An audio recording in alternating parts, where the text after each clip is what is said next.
Hello, this is Microphone Media. Please like, subscribe, and share. Thank you. سلام تعنا هذا اللي دهندو لكم دهند هاديركم أما العالم زلهم سمعتنا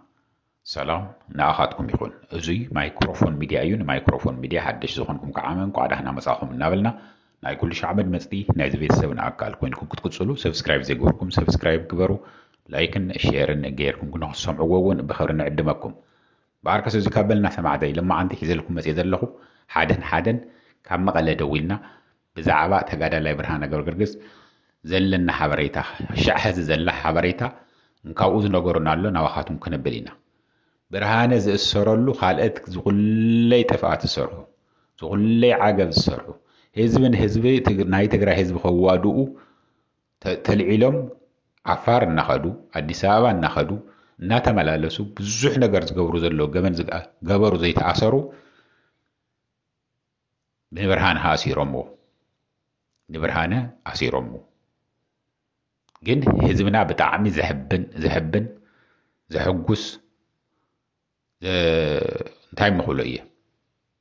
ተናዲጁ እዩ ዘሎ ህዝብና ህዝቢ ብጣዕሚ ተናዲጁ እዩ ዘሎ መንእሰይ ብጣዕሚ ተናዲጁ እዩ ዘሎ እስቲ ትገብርዋ እዩ ዝብል ዘሎ ዓይደር ሆስፒታል ተኸቢቡ እዩ ሓዲሩ ዘሎ ኣብ ሙሉእ ዓለም ዘሎ ህዝብና ካብ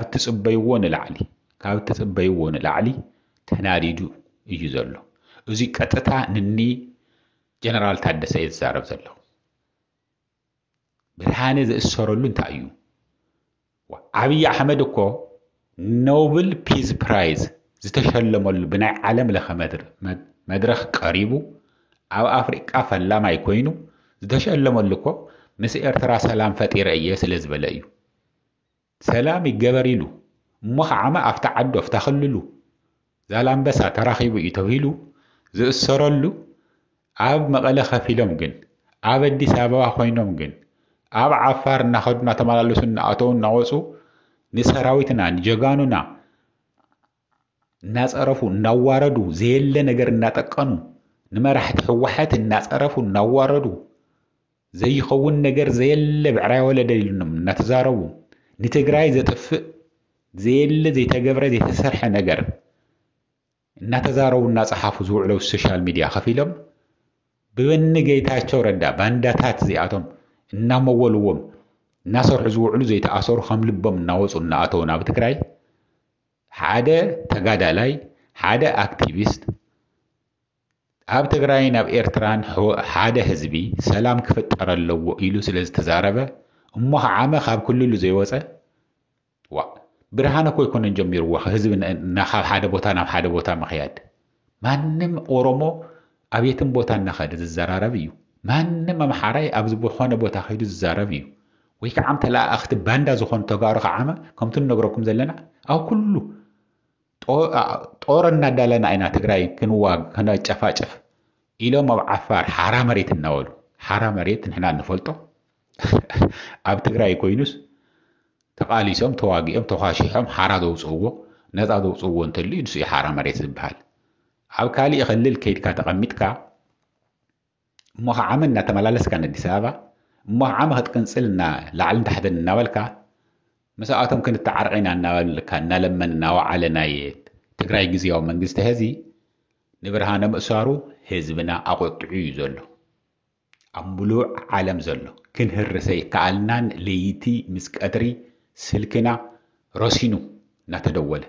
ዝስደድ ዘሎ መሰጅ ንሪኦ ኣለና ካብ መቐለ ይድወል ኣሎ ካብ ትግራይ ይድወል ኣሎ ካብ ኣውሮጳ ካብ ኣሜሪካ ካብ ኣውስትራልያ ካብ ኤዥያ ካብ ኩሉ ቁርናዕ ዓለም ንብርሃነ እዚ ዓብይ ውህብቶ ኢኹም ሂብኩምዎ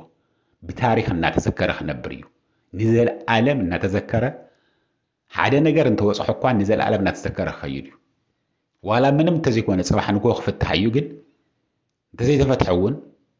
እንተዘይተፈትሐ ኣሕሊፍኩም እንተሰዲድኩምዎ ንኣዲስ ኣበባ ንብርሃነ ዓብይ ውዕለታ እዩ ንህዝቢ ትግራይ ግን ከይድኩምዎ ኢኹም ውድብ ሕወሓትን ዓርሱ መግለፂ ከውፅእ ኣለዎ ውድብ ሕወሓት ግዝያዊ መምሕዳር እውን ንሱ እንተኮይኑ ኣሲርዎ ሓላፍነት ዝወስድ እዚ ክእሰር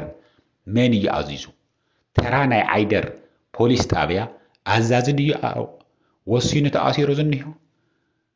ዓብይ ኣሕመድ እሰርዎ ስለ ዝበለ ታደሰ ወረደ ኣዚዙ ድዩ ተኣሲሩ ዝኒሆ እዚ ብቕሉዕ ንገርዎ ንህዝቢ እዚ ሓደ ውልቀ ሰብ ኣይኮነን ሓደ ውልቀ ሰብ ኣይኮነን ካብ ሰብ ንላዕሊ እዩ እናበልኮ ኣይኮነን ግን ከ ሰላም ስለ ዝዘመረ ጠበንጃ ይሓዘ ሽጉጥ ይሓዘ ካሜራ ይሓዘ ምንም ይሓዘ ከይዱ ሰላም ንፍጠር ህዝብና ንዘለዓለም ተዓፅዮ ክነብር የብሉን 360 ዲግሪ ተኸቢቡ ብፀላእቲ ክነብር የብሉን እሞ ሙስተሓዊ ህዝቢ ናይ ኤርትራ ህዝቢ ሓድነቱ ከጠናኽር ኣለዎ ኢሉ ስለ ዝተዛረበ ዝእሰረሉ ብስርኮት ዘመንያ ግርምብጥስ ማይን ዓቐብኮ እዩ ክቆትልዎ ዝመፁ ሕሊፍካ እናሰደድካ ምንም ነገር ዘይገበረ ሰብዚ ክንቆትል ኢና ኢሎም እሞ ከዓመ ብቪድዮ ቀሪፆም ናብ ቲክቶክ ናብ ሶሻል ሚድያ ለጢፎም ዘለው ዘይተኣሰሩስ ብርሃነ ሰላም ይፈጠር ኣብ ህዝቢ ኤርትራ ናብ ህዝቢ ትግራይን ስለ ዝበለ ዝእሰረሉ ከመይ ዓይነት ትግራይ ትህነፅ ዘላ ናበይና ንኸድ ዘለና ካብ ጌታቸው ዝገደደኮ ኮይኑ ማለት እዩ ትግዜ ህዝቢ ኣሲርካ 400 ገለን ዝኹለይ ጀኖሳይድ ዝፈጸሙ ሰዲዶም እዮም እናተባሃለ ዝነበረ ብሱሩ ሽዑ ጀሚሩ እኮ ጀነራል ታደሰ ካፍቶም ዝፈረሙ ሓደ እኮ እዩ ነይሩ ጌታቸው ጥራሕ ኣይኮነን ኣብቶም ናይ 400 ጀኖሳይድ ዝፈጸሙ ናብ ኣዲስ ኣበባ ብለይቲ ዝተሰደዱ ብኣውቶቡሳት ጀነራል ታደሰ እውን ኣሚን እዩ ባዕሉ ኣነ እውን ኣለኹ እየ ኣነ እውን ፈቒደ እየ ኢሉ እዩ ህዝቢ ትግራይ ግን እንታይ ከም ዝስምዖ ንርኢ ኣለና ጨንቂ ስለ ዝኾነ ኣብዚ ሕዚ እዋን ሓድነትና ክነጠናኽር ኣለና እምበር ኩሉ ነገር እናቆፀርካ ሓደ ግዜ ዝኾነ ነገር ዝፈሰሰ ማይ ስለ ዘይሕፈስ ከይዶም እንዲዮም ኖም ሰባት እዚኣቶም እንታይ ክግበር ኮይኑ ኣይ እዋኑን ሕዚ እንታይ ኢና ክንገብር እሞ ኢሉ ስዑ ኢሉ ሓሊፉ እኳ እምበር ፈሪምካ ኮሰይካ ኢኻ እዚ ቆልዓ እዚ ግን እዚ ተጋዳላይ እዚ ግን ብታ ዘላቶ ንእሽተይ ዕድመ ንዛ ዓዱ እናገልገለ ተኳሽሑ ብታ ሞይኡ እናሓከመ ብዙሕ ኣስተዋፅኦ ዝገበረ መስዋዕትነት ዝኸፈለ እዩ ተፀጊሙ ተሸጊሩ ከም ዝነብር ንሪኦ ኣለና ኢና ግን ከ ሕዚ ተኣሲሩ እንገላትዐሉ የለን እዚ ካብ በልኩ ሰማዕተይ ኣብ ትግራይ ዘሎ ኣብ መቐለ ዘሎ መንእሰይ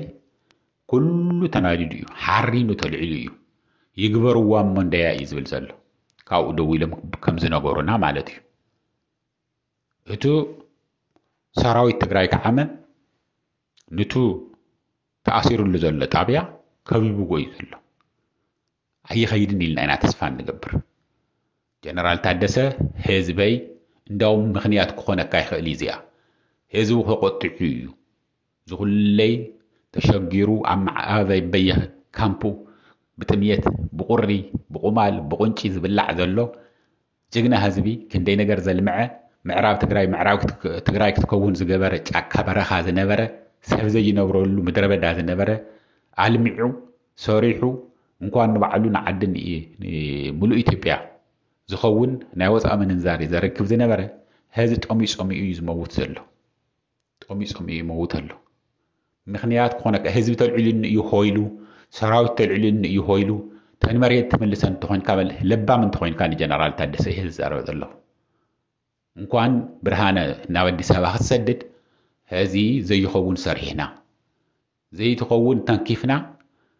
ባርዕ ተልዒሉ እዩ ሰራዊት ኩሉ ተቆጥዑ እዩ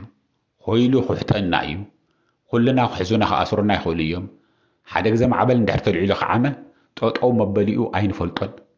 ስለ ዝኾነ ተማዛባላይ ናብ መረቦት ይመለስ መሬትና መለሰልና ክትብል ኣለካ ንእሽተይ ምክንያት እዩ እኮ እዩ ዘድሊ ለውጢ ንክመፅእ ንእሽተይ ምክንያት ከምዚ ዝመሰለ እዩ ዘድሊ ብርሃነ ንኣዲስ ኣበባ እንትተሰዲዱ ጭራሽ ናይ መወዳእታ ማለት እዩ ናይ መወዳእታ ማለት እዩ ብስሩ ተኣሲሩ እንተውዒሉ እንተሓዲሩ ኣብ ትግራይ ጥራሕ እዩ ብሰላም ወፂኻ ሰላማዊ ሰልፊ ጌርካ ክእቶ ክውፃእ ዝኽእልና ኢልና ንኮርዐሉ ኣብ ትግራይ ጥራሕ እዩ ዝደለኻዮ ክትዛረበሉ ትኽእል እናተባሃለን ዝምጎሰሉ ሕዚ በኣኻ ግዜ ብጀነራል ታደሰ ናይ ግዜያዊ መምሕዳር ፕረዚደንት ኮይንካ ተሸምካሉ ግዜ ኣብ ሓፂር ግዜ ከምዚኦም ዝመሰለ ሕማቕ ነገር ትሰርሕ ተለኻ ካባኻ ንፅበዮ ዓብይ ነገር እዩ ነይሩ ዓብይ ነገር እዩ እዚኣ ምስ ይቕርታ እያ ምናልባት እርግፀኛ ናትካ ትእዛዘላታ ድያ ويستنا عيدر خبابي زول بوليس طابيا أيو وذي أبقل سوصيهم ممكن تزاروا لكم نام ميديا وصيخا انتاي كم تجبره كتزارب لك حدا برهانه غيركم كتوصلوا تخولوا أما قال زلهم مسف سلطان أمول عالم زلقن كهرسنا يكالن أمول عالم زل لك نسخاون صباح نقوله حاني قوم تأثير مخا كم إلنا أويكن ولا الكائنة نحن تفوق نحن تمريث نحن تجزع مزعنا ولكم تاريخكم ما يتبلا شو كفتح اللوه هذا خفتح اللوه بصور بزح تاريخ النهائي لا كلهم من نفلتهم بصح جينا أنت تأتون تلهم من الدسابة بهذا كونكم تأتون تلهم زجوركم كل نجار نفلتينا دهركم زي كوينو بك نتأثر سنة الدسابة نفتم جنسايد زفتسمو جنسايد يغرى سلام يمسألنا يدوس الاستزاربة والدبر واحد هون انت هنا مجلسي كوسع اللو كفتح اللو زي زطفوه ولا حنتي تنجر يلن ولا حنتي تنجر يلن زي شو تقول نجار مش ذهبوا مستر يلن تزاربوا نجر يلن أب بعلو أمريتو أب تجرايو مسيو سلامي فتر يلس الاستزاربة كم تقدمي الاستزاربة عبي أحمد كو نوبل بيس برايز ناي سلام تشلام زجبرو بعالم لخده مس إرترا ناي حسد سممع غير أيلي تخكلني سممع مسيلوم شلي مموقيم ناي سلام سبي توهيلو تشلميو برهان خعامة ناي سلام سبي توهيلو هشلم يقبو كل يوم سعيد ميهون برهانه شلم يقبو من بر كسر يقبو من سلازي كفتح اللو جن هذا زين كابل كنتهم بسفح خن مسؤولينا كم قالوا كل نجار زلوا أدراجهم حاتيتكم لا أخل لهم إلا الله كدول الأيام تتخيلوا بدم سام تزيكوين عامة بدم سنة تسمع أنت إذا مناخ عامة كم تهز زي دويل زي نجارني دم سنة تسمع اللي سلسلة بر بصحف بأوديو بفيديو بكل تفعل عليه نجار جيرهم يمسيد دم اللي زلوا كم قاله جنك أتصل بزرزر نتخاذت لنا ولا بساعتون انتقونا حدش لو تنتليو نامت أنا خلنا نقرأكم هنا نهزجن برهان خشع هذا ده يقعد درس هذا خشع تبك خشع جبر درس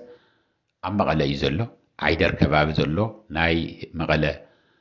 عيدر كفل ختمة بوليس أبيع أو يزله نسخة عامة بدو من إنسان ناي سراويت راح يكونن سمعتي سراويت راح يكونن أما قال زله سراويت بتعمي أما قال زله ماله من إنسان يزلكم زله بقى بتعم خورني يزله صباحنا أي كم أنا عايز بالزله ماني أتهم بسوشيال ميديا تيك توك ناجبر ميخون تليجرام ميخون يوتيوب ميخون استفعل عليه زور حزله ون نحن هون كوت صباح نقول خاصرنا يخول اليوم أنا هون كل جمنا يخول اليوم النبلة هذه نايبر هان زجور خا النقطة راح يكونن نحك تطوزولو بزحات من أسيات كي تحاسبوا وعي زول بزله كي تحاسبوا فتحوه هذا خفتح اللوه لما عند حد يبلون إذا كون هيوتو እግዚአብሔር ዘትረፈ ሰብዩ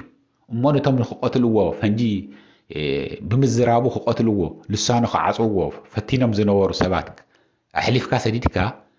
ንኡ ምእሳር ክንደይ ዝኣክል ባዳርነት ናይ ባንዳ ካብዚ ንላዕሊ የለን ሰማዕተይ ግን እናተኸታተልኩ ናባኻትኩም ከምፅአልኩም እየ ብሰዓቱ እናምፃና ኣብዴት ክንገብረኩም ኢና ቀሊል ነገር ኣይኮነን እዚ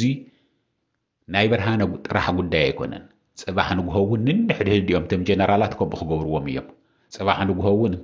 نحديهم نتم بتقادل تخم جوروهم صباح نجهون نتم وجزيهم محدار زنو اللي حرزت عزيزهم كم أخو جباري ماتيو سلذي تجرى أحلفهم يوقع لو نبل سجنا نتم جنسايد زفت صم لهم مالتي نزويون برهانة هذه نايمة جمريا فشكاتنا في هذا النها أما راح تجرى نايمة جمريا فشكاتنا في هذا النها تطوب بالوازية كم زياد مسألة بسرو خاب تقرأي تأثير زخيد كم فدانيو سيريد كان على قليتي كتوسوسون سيريد كايو ني برهانة تاريخيو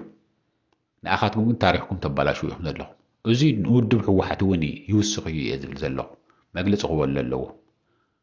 مجلس هو مخ خفلت اللو صباح نقول سريزنا كائن علم ننحت حركم موجود هو حد زلهم نأثر خوص دوهم يقولوا ده حرصقته هيلزي مفتني تيازيا مفتني تيا تغيرني برهانه زي نقولكم نتحدث لكم ناخذكم سين هذا وزي أهلنا شعب صلى الله عليه وسلم تحنوا على دحنا درو تشاو